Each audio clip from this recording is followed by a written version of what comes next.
A simple woman kicked out of dealership. Next day, her husband's Rolls-Royce arrives.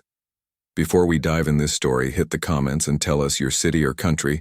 Let's see how far this story reaches. If you like the video, please subscribe. She walked into the luxury car dealership in simple clothes. No designer labels, no flashy jewelry. Just a woman with quiet confidence. But that didn't matter. The staff barely looked up. One even laughed. "We don't do test drives for window shoppers," they said.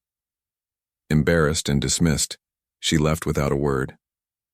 But they had no idea who she was or who her husband was, because the next morning the entire dealership would be staring at a Rolls-Royce Phantom with one name on the license plate.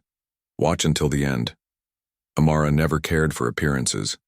A teacher by trade and community mentor by heart, she lived by simplicity and kindness. That day she had just finished a volunteer shift at the local shelter, still wearing her hoodie, sneakers, and no makeup, when she decided to stop by the upscale dealership. Her husband, Malik, a renowned venture capitalist, had been talking about surprising her with a new car. Amara wanted to see it in person before making a decision. She wasn't trying to impress anyone, do her part. But the moment she walked in, it was clear they had already made up their minds about her. The glances, the smirks, the dismissive tone, it wasn't just judgment, it was humiliation. She stayed calm even when her questions were ignored. What they didn't know was that this woman they pushed out the door was about to become the most unforgettable visitor they ever had. The next morning, the dealership opened like any other, coffee brewing, salesmen polishing their smiles, ready to greet what they considered real customers. They certainly weren't expecting a blacked-out Rolls-Royce Phantom to glide into the lot before 9 a.m., engine humming like a warning.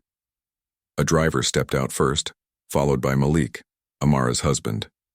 Dressed in a custom suit, he walked with the Eeyore, kind of calm that filled a room with tension. In his hand, a printed-out screenshot of their security footage from the day before, with Amara in the frame. He didn't yell.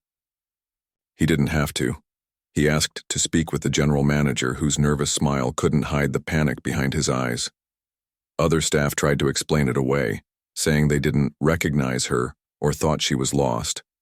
But Malik had done his homework. The comments, the tone, the body language, it was all clear in the video. Then came the real blow. Malik had been negotiating a fleet deal, 7 luxury vehicles for his tech incubator partners. Over $1.2 million in revenue. But now? "We're taking our business elsewhere," he said, just loud enough for nearby clients to hear. Some began whispering. One even walked out. In 10 quiet minutes, the tone of the room changed. The same employees who mocked Amara now stood frozen, realizing the weight of what they'd lost, and the woman they had dismissed. She was sitting in the Rolls, watching it all unfold. As Malik turned to leave, the dealership manager rushed forward, stammering apologies, offering discounts and begging for a second chance. But Amara stepped out of the Rolls-Royce, her voice calm but firm. "You didn't see me yesterday, not really. You saw a stereotype, and now you see a consequence." The entire showroom was silent. No one dared move.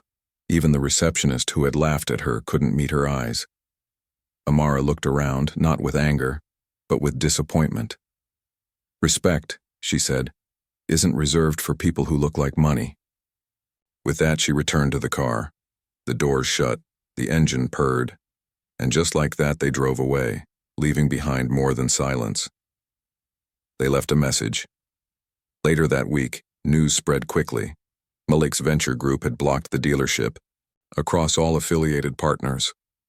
What could have been a multi-million-dollar opportunity vanished overnight. But for Amara, it was never about revenge. It was about dignity. The incident reminded her how often people are judged by appearance, not worth, and how silent prejudice still echoes in everyday places, in smiles that don't reach the eyes, in assumptions made too fast. She didn't need validation. She already knew her value, but sometimes the world needs to be reminded. Because this wasn't just a lesson for a dealership, it was a reckoning. How many more Amaras will be dismissed before respect becomes default, not reward? Drop your thoughts in the comments and tell us where you're watching from. Take care.